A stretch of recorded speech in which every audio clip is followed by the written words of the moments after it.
ഓം ഗും ഗുരുഭ്യോ നമഃ. ഓം ഗം ഗണപതയേ നമഃ.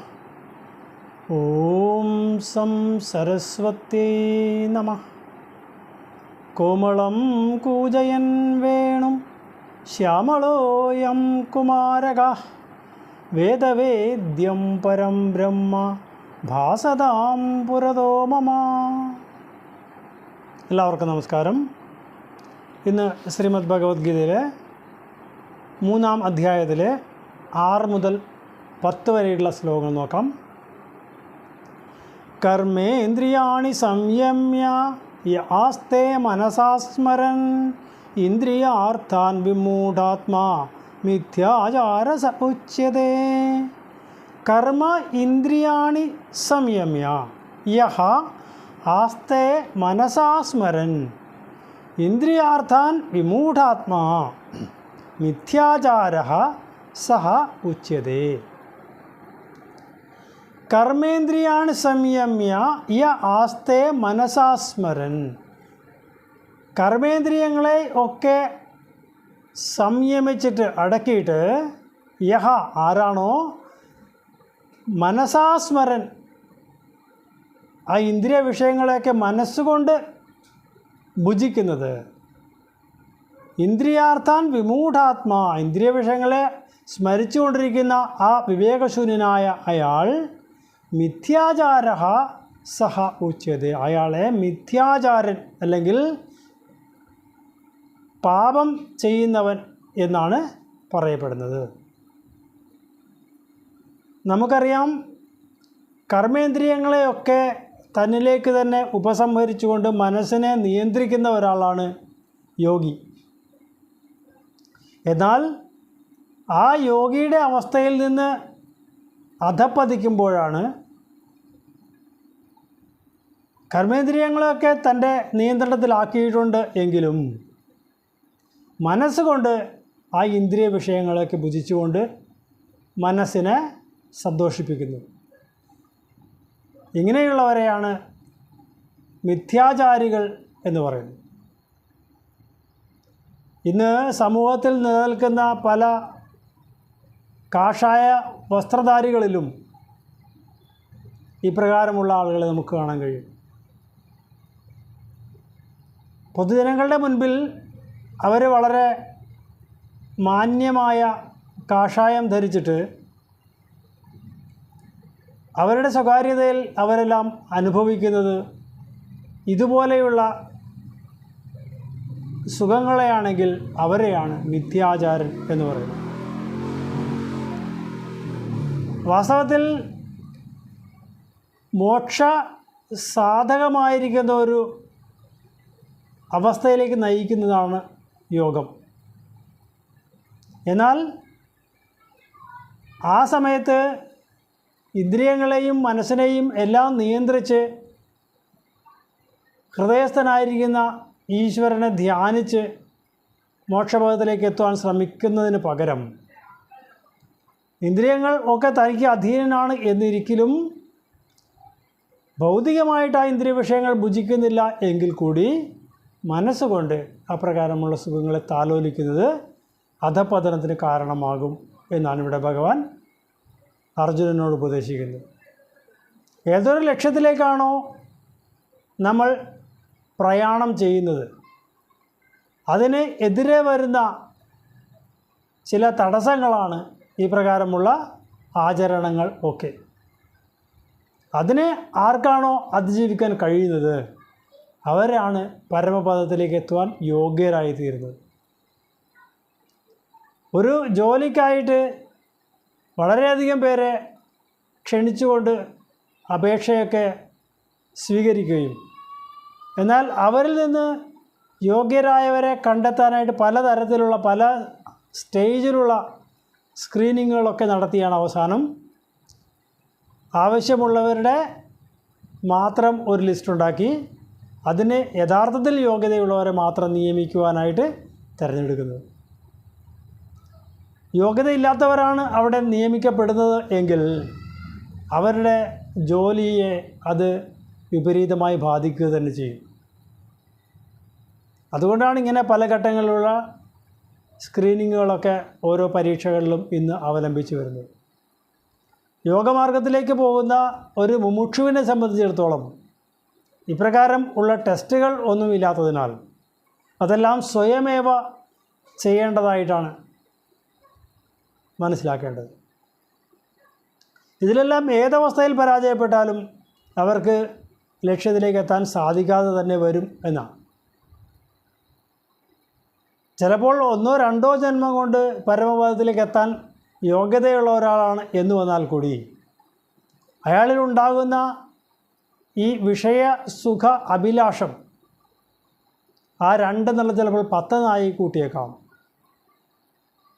എപ്പോഴാണോ മനസ്സ് വിഷയങ്ങളിൽ നിന്ന് പൂർണ്ണമായി വിമുക്തമായി ഹൃദയസ്ഥിതനായിരിക്കുന്ന ഈശ്വരനെ സ്മരിക്കുവാനും അതിനെ സ്വായത്തമാക്കുവാനും ശ്രമിക്കാൻ സാധിക്കുന്നത്, അങ്ങനെയുള്ളവർക്കാണ് പരമപദപ്രാപ്തിക്കുള്ള യഥാർത്ഥ അർഹത ലഭിക്കുന്നത് എന്നുകൂടി ഭഗവാൻ ഇവിടെ സൂചിപ്പിക്കുന്നു.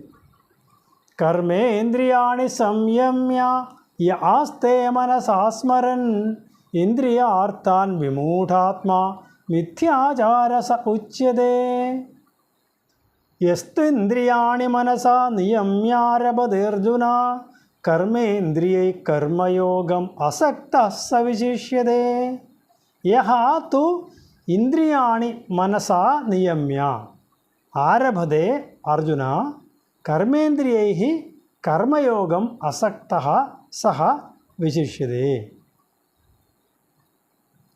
യഹ തു ഇന്ദ്രിയാണി, ഏതൊരാളാണോ ഇന്ദ്രിയങ്ങളെ മനസാ നിയമ്യ, മനസ്സുകൊണ്ട് നിയന്ത്രിച്ചിട്ട് കർമ്മേന്ദ്രിയ കർമ്മയോഗം ആരഭതേ, കർമ്മേന്ദ്രിയങ്ങളെ കൊണ്ട് കർമ്മയോഗം അനുഷ്ഠിക്കുന്നത് അസക്തഃ, ആ കർമ്മഫലത്തിലേക്ക് ആസക്തി ഇല്ലാത്തവനായി കർമ്മങ്ങൾ അനുഷ്ഠിക്കുന്ന സഹ അയാൾ വിശിഷ്യതേ, അയാൾ വിശിഷ്ടനാകുന്നു. ഏതൊരാളാണോ മനസ്സുകൊണ്ട് ഇന്ദ്രിയങ്ങളെയൊക്കെ നിയന്ത്രിച്ചിട്ട് കർമ്മയോഗം ആചരിക്കുന്നത് അയാൾ വിശിഷ്ടനാകുന്നു. ഇവിടെ കർമ്മയോഗം അനുഷ്ഠിക്കുമ്പോൾ ഭഗവാൻ പറയുന്നത് പോലെ കർമ്മഫലത്തെ ഒരിക്കലും ആഗ്രഹിക്കരുത് എന്ന രീതിയിൽ ചെയ്യുന്ന കർമ്മമാണ് ഉദ്ദേശിക്കുന്നത്. അതുകൊണ്ടാണ് അസക്തഃ എന്ന് പറഞ്ഞത്. കർമ്മഫലത്തോട് ഒട്ടലില്ലാത്തവനായി നിന്നുകൊണ്ട് കർമ്മയോഗം അനുഷ്ഠിക്കുന്നവരാണ് വിശിഷ്ടനാകുന്നു എന്ന് പറയുന്നു. നിരന്തരം ഇപ്രകാരം നിഷ്കാമ കർമ്മം അനുഷ്ഠിച്ച് അവർ അടുത്ത പടിയിലേക്ക് പ്രവേശിക്കുവാനായിട്ട് യോഗ്യരായിത്തീരുന്നു. പിന്നീട് ജ്ഞാനയോഗവും അല്ലെങ്കിൽ ഭക്തിയോഗവും ഒക്കെ നേടി അതുവഴി ഏറ്റവും എളുപ്പമായ മാർഗത്തിലൂടെ പരമപദത്തിലേക്ക് എത്താനായിട്ട് അവർ അർഹരായിത്തീരുന്നു. പക്ഷേ പ്രാഥമികമായിട്ട് നമ്മൾ നേടിയെടുക്കേണ്ട യോഗ്യത എന്തെന്ന് ചോദിച്ചാൽ ചെയ്യുന്ന കർമ്മങ്ങളിൽ നിന്നും കർമ്മഫലം ആഗ്രഹിക്കാതെ നിരന്തരമായി കർമ്മങ്ങൾ ചെയ്യുക. എല്ലാ ജീവജാലങ്ങളിലും ഇരിക്കുന്ന ആത്മചൈതന്യം തന്നെയാണ് ഈശ്വരൻ എന്ന് മനസ്സിലാക്കി ഒരു ജീവികൾക്ക് നമ്മളുടെ നിലനിൽപ്പ് മൂലം ദ്രോഹം ഏൽക്കാത്ത രീതിയിലും എന്നാൽ ഏതെല്ലാം രീതിയിൽ പരദേഹസ്ഥരായിരിക്കുന്ന ജീവാത്മാക്കളെ ഈ ശരീരം കൊണ്ട് നമുക്ക് സഹായിക്കാൻ കഴിയുന്നത്, അതാണ് കർമ്മയോഗം എന്ന് പറയുന്നത്. അതാണ് നിഷ്കാമ കർമ്മം എന്ന് പറയുന്നത്. ഇക്കാലത്ത് ഏതൊരു പ്രവൃത്തി നമ്മൾ ചെയ്യുമ്പോഴും അതിൻ്റെ ഫലം ഇന്നതാണ് എന്ന് നിശ്ചയിച്ചുകൊണ്ടാണ് ആ കർമ്മം അനുഷ്ഠിക്കുന്നത്. ഞാൻ ചെയ്യുന്ന ജോലിയുടെ കൂലി എനിക്ക് ഇന്നത് കിട്ടണം എന്നുള്ള നിബന്ധനയോടുകൂടി തന്നെയാണ് ഭൂരിഭാഗം ആളുകളും കർമ്മങ്ങൾ അനുഷ്ഠിക്കുന്നത്. അത് ഒരു പരിധിവരെയും ആവശ്യവുമാണ്. കാരണം മറ്റുള്ളവരെ ആശ്രയിക്കാതെ സ്വയമേവ ജീവിക്കാൻ ഒരാൾ പ്രാപ്തനാകണമെങ്കിൽ അയാളുടെ ശരീരം ഉപയോഗിച്ചുകൊണ്ട് കർമ്മങ്ങൾ അനുഷ്ഠിച്ച് അതിന് അർഹമായ കർമ്മഫലം നേടണം എന്ന് തന്നെയാണ്. എന്നാൽ ഈ കർമ്മഫലത്തോട് അമിതമായ ആസക്തി അല്ലെങ്കിൽ ഒട്ടൽ ഉണ്ടാകുമ്പോഴാണ് ഇവിടെ നിഷ്കാമകർമ്മത്തിന് വിപരീതമായ കർമ്മമായി ഭവിക്കുന്നത്. അല്ലെങ്കിൽ എല്ലാ കർമ്മങ്ങളും വളരെ അത്യാഗ്രഹത്തോട് അനുഷ്ഠിക്കുന്നവരാണ് ഈ കർമ്മഫലത്തിലേക്ക് വളരെയധികം ആസക്തരായിട്ട് മോക്ഷപദത്തിന് അർഹത നേടാൻ കഴിയാതെ പോകുന്നു. ഇപ്രകാരം നിരന്തരമായി നിഷ്കാമകർമ്മം അനുഷ്ഠിച്ച് ഭക്തിയോഗത്തിന് യോഗ്യത നേടിയവർ വളരെ പെട്ടെന്ന് തന്നെ ഈശ്വരപദപ്രാപ്തിക്ക് അർഹരായിത്തീരുന്നു. ഭാഗവതത്തിൽ ഗോപികൾ അല്ലെങ്കിൽ ഗോപസ്ത്രീകൾ ഇതിന് ഒരു പ്രത്യക്ഷമായ ഉദാഹരണം തന്നെയാണ്. അവരാരും ജ്ഞാനം കൊണ്ട് അഗ്രഗണ്യരായിരുന്നില്ല. അവർക്കെല്ലാം ലഭിച്ചത് കരകളഞ്ഞ ഭക്തി മാത്രമായിരുന്നു. ആ ഭക്തി നേടാനായിട്ട് അവർക്ക് കഴിഞ്ഞുപോയ ജന്മങ്ങൾ നേടിയെടുത്ത യോഗ്യതയായിരിക്കാം ഈ ഗോപസ്ത്രീകളായി ജനിക്കുവാനും ഭഗവാന്റെ അംഗസംഗം ഉണ്ടാകുവാനും ഭഗവാനിൽ നിലീനമായ ഭക്തി ഉണ്ടാകുവാനും ഒക്കെ കാരണം എന്നാണ് പറയേണ്ടത്. അവരുടെ പിൻകാല ചരിത്രം പറയുന്നിടത്ത് ഒരു സൂചന നൽകുന്നത് ഈ ഗോപികൾ എല്ലാം അവരുടെ മുജ്ജന്മത്തിലെ ശ്രീരാമ അവതാരത്തിലെ ദണ്ഡകാരണ്യവാസികളായിരുന്ന സർവസംഘ പരിത്യാഗികളായിരുന്നു എന്നാണ്. ഈ മുനിമാർ അന്ന് തപം ചെയ്യുന്ന സമയത്ത് അവർക്ക് ശ്രീരാമദേവൻ്റെ ദർശനം ലഭിച്ചപ്പോൾ ആ ശ്രീരാമദേവനോട് സാരൂപ്യം പ്രാപിക്കണം എന്ന ആഗ്രഹമുണ്ടായി. അവരുടെ ആഗ്രഹത്തെ ഭഗവാൻ കൃത്യമായി അനുവദിച്ചു കൊടുക്കുന്നതാണ് കൃഷ്ണാവതാരത്തിൽ ഗോപസ്ത്രീകളുമായുള്ള അംഗസംഗം. നമുക്ക് പ്രത്യക്ഷത്തിൽ കാണുമ്പോൾ എന്തോ വ്യഭിചാരം പോലെയുള്ള ഒന്നായിട്ട് തോന്നാമെങ്കിലും ഭഗവാന്റെ കർമ്മങ്ങൾക്ക് എപ്പോഴും അതിന് കൃത്യമായ കാരണങ്ങളുണ്ട്. യസ്തേന്ദ്രിയാണി മനസാ നിയമ്യാരപതേർജുന കർമ്മേന്ദ്രിയൈ കർമ്മയോഗം അസക്ത സവിശിഷ്യതേ നിയതം കുരു കർമ്മത്വം കർമ്മജ്യായോ ഹ്യകർമ്മണഃ ശരീരയാത്രാഭിജതേന പ്രസിദ്ധ്യേത കർമ്മണഃ നിയതം കുരു കർമ്മഃ ത്വം കർമ്മജ്യായഃ ഹി അകർമ്മണഃ ശരീരയാത്രാഭിജതേ ന പ്രസിദ്ധ്യേത് അകർമ്മണഃ. നിയതം കുരു കർമ്മ, എന്താണോ നിയതമായിരിക്കുന്ന കർമ്മം അത് ചെയ്യുക. ത്വം, നീ, നിനക്ക് വിധിക്കപ്പെട്ടിരിക്കുന്ന കർമ്മം എന്താണോ അത് നീ അനുഷ്ഠിക്കുക. കർമ്മജ്യായഃ ഹി അകർമ്മണഃ. ഈ കർമ്മം എന്ന് പറയുന്നത് അത് അകർമ്മത്തേക്കാൾ ശ്രേഷ്ഠമാണ്. ശരീരയാത്രാഭിജതേ ന പ്രസിദ്ധ്യേത് അകർമ്മണഃ. അകർമ്മണഃ, യാതൊന്നും ചെയ്യാതിരുന്നു കഴിഞ്ഞാൽ ശരീരയാത്രാഭി ന പ്രസിദ്ധ്യേത്, ശരീരത്തിൻ്റെ സുഖകരമായ മുന്നോട്ടുള്ള ഗമനത്തിന് പോലും തടസ്സമായി തീരും. അല്ലെങ്കിൽ ആ ഗമനം പോലും സാധ്യമല്ലാതായിത്തീരും, അതുപോലും പ്രാപിക്കാൻ കഴിയാതെ വരും എന്നാണ് പറയുന്നത്. അപ്പോൾ കർമ്മവും അകർമ്മവും എന്ന് പറയുന്ന കർമ്മം ചെയ്യുന്നതും കർമ്മം ചെയ്യാത്തതുമായ അവസ്ഥകൾ, അതിൽ നിന്ന് താരതമ്യ പഠനത്തിലൂടെ ഭഗവാൻ പറയുകയാണ് ഒന്നും ചെയ്യാതിരിക്കുന്നതിനേക്കാൾ ശ്രേഷ്ഠമാണ് എന്തെങ്കിലും ചെയ്യുന്നത്.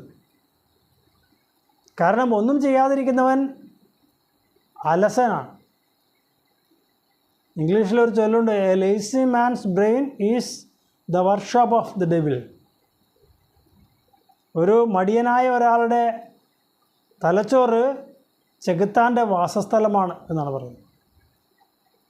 അപ്പോൾ ഏത് പ്രകാരത്തിലും കർമ്മങ്ങൾ അനുഷ്ഠിക്കുക അല്ലെങ്കിൽ കർമ്മനിരതനായിരിക്കുക എന്ന് തന്നെയാണ് ഭഗവാൻ ഇവിടെ ഉദ്ദേശിക്കുന്നത്. തന്നെയുമല്ല, കർമ്മങ്ങളൊന്നും അനുഷ്ഠിക്കാതെ ഇരിക്കുന്ന ഒരാളെ സംബന്ധിച്ചിടത്തോളം അയാളുടെ ശരീരം നിലനിർത്താൻ ആവശ്യമായ കർമ്മങ്ങൾ പോലും ചെയ്യുക വിഷമകരമായി തീരും. അതുകൊണ്ട് നിരന്തരമായി കർമ്മങ്ങളെ അനുഷ്ഠിക്കുക. ആ അനുഷ്ഠിക്കുന്ന കർമ്മങ്ങളിൽ കർമ്മഫലം ഇച്ഛിക്കാതെയാണ് ചെയ്യുന്നതെങ്കിൽ അത് നിഷ്കാമ കർമ്മമായി തീരും. അത് സദ്ഗതിക്കായിട്ട് കാരണമായി തീരും എന്നെല്ലാം ഭഗവാൻ ഇവിടെ ഉപദേശിക്കുന്നു അർജുനന്. നിയതം കുരു കർമ്മത്വം കർമ്മജ്യായോ ഹ്യകർമ്മണഃ ശരീരയാത്രാഭിജതേന പ്രസിദ്ധ്യേത കർമ്മണഃ യജ്ഞാർത്ഥാത് കർമ്മണോന്യത്ര ലോകോയം കർമ്മബന്ധനഃ തദർത്ഥം കർമ്മ കൗന്ദേയ മുക്തസംഗഃ സമാചര.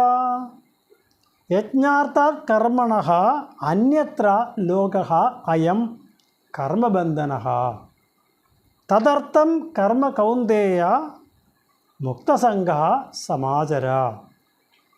യജ്ഞാർത്ഥാത് കർമ്മണഃ യജ്ഞത്തിന് വേണ്ടിയായിട്ട് കർമ്മം അനുഷ്ഠിക്കുക എന്നതിൽ നിന്ന് അന്യത്ര ഇതരമായിരിക്കുന്ന കർമ്മങ്ങൾ അയം ലോകഃ കർമ്മബന്ധനഃ അപ്രകാരമുള്ള കർമ്മങ്ങളാൽ ഈ ലോകം ബന്ധിക്കപ്പെട്ടിരിക്കുക. തദർത്ഥം കർമ്മ കൗന്ദേയ ആ യജ്ഞാർത്ഥമായിട്ടുള്ള കർമ്മത്തിന് വേണ്ടി കർമ്മം അനുഷ്ഠിക്കൂ അർജുന. മുക്തസംഗഃ സമാചര സംഘം ഇല്ലാതെ കർമ്മം അനുഷ്ഠിക്കുക. ഇവിടെ ആദ്യത്തെ വരിയിൽ പറഞ്ഞതുപോലെ യജ്ഞാർത്ഥാത് കർമ്മണോന്യത്ര ലോകോയം കർമ്മബന്ധനഃ യജ്ഞഭാവനയോട് കൂടി അല്ലാത്ത കർമ്മങ്ങൾ അനുഷ്ഠിക്കുന്നതിലാണ് ഇന്ന് ലോകർക്കൊക്കെ താല്പര്യം. യജ്ഞം എന്ന് പറഞ്ഞാൽ പലരും ചേർന്ന് ചെയ്യുന്ന ഒരു കർമ്മം. ആ ഒരു കർമ്മത്തിന് തന്നെ പല ഭാഗങ്ങളുണ്ട്.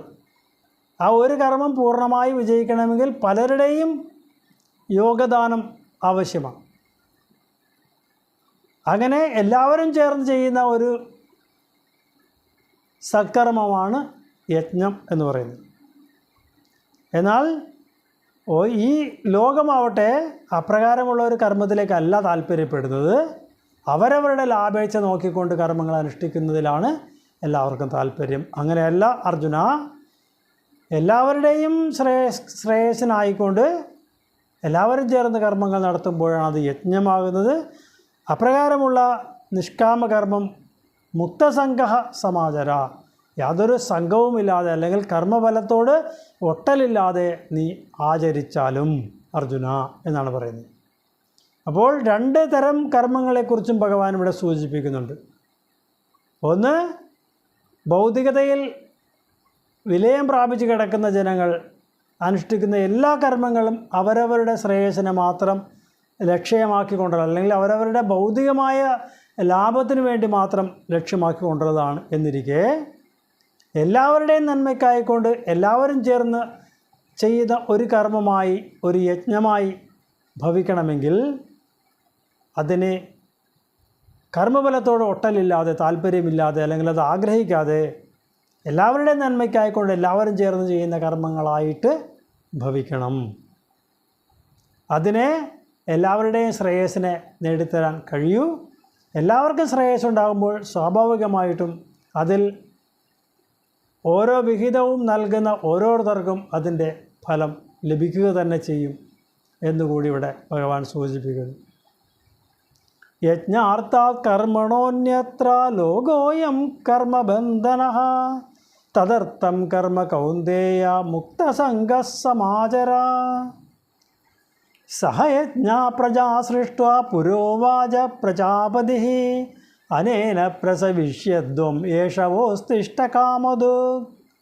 സഹ യജ്ഞാഃ പ്രജാഃ സൃഷ്ട്വാ പുരാ ഉവാച പ്രജാപതിഃ അനേന പ്രസവിഷ്യധ്വം ഏഷഃ വഹ അസ്തു ഇഷ്ടകാമധു.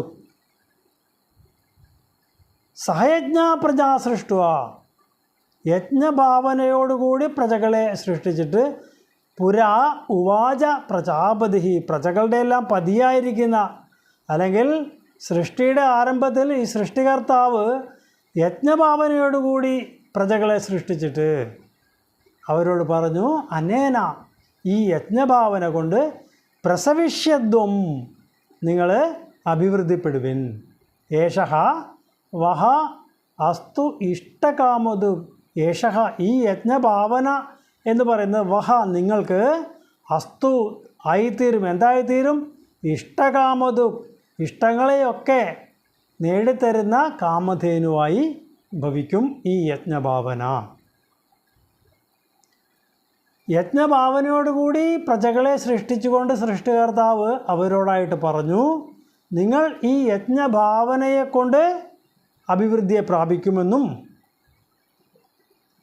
ഈ യജ്ഞഭാവനയോടുകൂടി ചെയ്യുന്ന കർമ്മങ്ങൾ നിങ്ങൾക്ക് എല്ലാ ആഗ്രഹങ്ങളെയും സാധിപ്പിച്ചു തരുന്ന കാമധേനുവായി ഭവിക്കും എന്നും. എല്ലാവരും ചേർന്നുകൊണ്ട് ഒരു കർമ്മം ചെയ്യുന്നു എന്ന് കരുതുക. ഉദാഹരണമായിട്ട് പണ്ടെല്ലാം ഒരു വീട്ടിലെ ഒരു വിവാഹകർമ്മം നടക്കുകയാണ് എന്ന് കരുതുക. അതിലേക്കായിട്ട് തലേനാൾ ധാരാളം ആളുകൾ ആ വീട്ടിലേക്ക് എത്തിയിട്ട് പല കാര്യങ്ങൾ ചെയ്യും. ഒരാൾ പാചകക്കാരനായിരിക്കും. ആ പാചകക്കാരൻ്റെ നിർദ്ദേശങ്ങൾ അനുസരിച്ചിട്ട് ഓരോരോ വിഭവങ്ങൾ അവിടെ വന്നു ചേരുന്ന ഓരോരോ ആളുകൾ തയ്യാറാക്കി കൊടുക്കും. അതെല്ലാം പാചകം ചെയ്യുക എന്നുള്ള ജോലിയിലേക്കായിരിക്കും ആ പാചകക്കാരൻ ശ്രദ്ധിക്കുന്നത്. അപ്പോൾ അതിന് വേണ്ടതായ എല്ലാ സാധന സാമഗ്രികളും മറ്റുള്ളവർ അവരവരുടെ യോഗ്യദാനം കൊണ്ട് നിർവഹിച്ചു കൊടുക്കും. അങ്ങനെ അടുത്ത ദിവസം വരുന്ന അതിഥികൾക്കൊക്കെ വേണ്ട സൽക്കാരം നടത്തുന്നതിനായിട്ടുള്ള സദ്യ അപ്രകാരം തയ്യാറാക്കപ്പെടും. ഇതാണ് ഒരു യജ്ഞം എന്ന് പറയുന്നത്. പലരുടെയും യോഗദാനം ഈ ഒരു വിവാഹ കർമ്മത്തിലേക്ക് എത്തുന്നു. എല്ലാവർക്കും ആ വിവാഹം മംഗളകരമായി നടക്കണം എന്നുള്ള ആഗ്രഹമേ ഉള്ളൂ. ഇതുപോലെ തന്നെയാണ് ഒരു യജ്ഞം ഈശ്വരനെ ധ്യാനിക്കാൻ അല്ലെങ്കിൽ ഈശ്വരനെ ഉപാസിക്കാനായിട്ട് ലക്ഷ്യമാക്കിക്കൊണ്ട് നടത്തുന്നു എന്ന് കരുതുക. ആ യജ്ഞത്തിലേക്ക് പല ആളുകൾ അവരുടെ കർമ്മങ്ങളെ സമർപ്പിക്കേണ്ടതുണ്ട്. അവിടെ പന്തലിടാൻ ഒരാൾ വേണം. അത് കഴിഞ്ഞിട്ട് അവിടെ വേണ്ട വിഭവങ്ങൾ തയ്യാറാക്കാൻ ഒരാൾ വേണം. വിഭവങ്ങൾ കൊണ്ടുവന്ന് വെച്ചാൽ അതെല്ലാം നന്നാക്കി പാചക യോഗ്യമാക്കി കൊടുക്കുവാനായിട്ട് ധാരാളം ആളുകൾ വേണം. ഈ അന്നം വിളമ്പുന്നതിനും ധാരാളം പേര് വേണം. കഴിക്കുന്നതിനാൾ വേണം. ആ യജ്ഞത്തിൽ ഇരുന്നു കൊണ്ട് അറിവ് നേടിയെടുക്കാൻ ധാരാളം ആളുകൾ പങ്കെടുക്കണം. അത് പറഞ്ഞു തരാൻ യോഗ്യരായ ആളുകളുണ്ടാവണം. അവിടെ പൂജകൾ നടത്താൻ ആളുണ്ടാവണം. ഇതെല്ലാം നോക്കി നിയന്ത്രിച്ച് നടത്താനായിട്ട് സംഘാടകരുണ്ടാവണം. ഇങ്ങനെ ധാരാളം പേര് ചേർന്നാലേ ഒരു യജ്ഞം പൂർണ്ണമാവുകയുള്ളൂ. ആ യജ്ഞത്തിൻ്റെ ഫലപ്രാപ്തിയെക്കുറിച്ചാണ് പിന്നീട് പറയുന്നത്. ഇത് നിങ്ങൾക്ക് എന്തെല്ലാം ആഗ്രഹമുണ്ടോ അതെല്ലാം നേടിത്തരുന്ന കാമധേനുവായി തീരും എന്ന് പറയുമ്പോൾ ഈ യജ്ഞം നടത്തുവാനായിട്ടുള്ള ഉത്സാഹം എല്ലാവരിലേക്കും എത്തിച്ചേരും.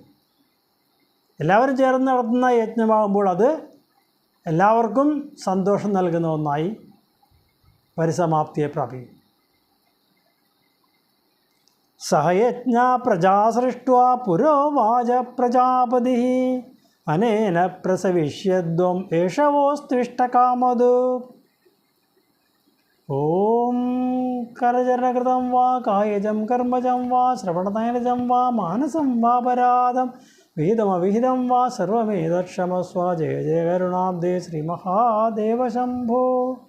കായേന വാചാ മനസേന്ദ്രിയൈർവാ ബുദ്ധ്യാത്മനൈവാ പ്രകൃതിർസ്വഭാവാത് കരോമി യദ്യത് സകലം പരസ്മൈ നാരായണായേതി സമർപ്പയാമി. ഓം പൂർണ്ണമദ പൂർണ്ണമിദം പൂർണ്ണാത് പൂർണ്ണമുദച്യതേ പൂർണ്ണസ്യ പൂർണ്ണമാദായ പൂർണ്ണമേവാവശിഷ്യതേ. ഓം ശാന്തി ശാന്തി ശാന്തി.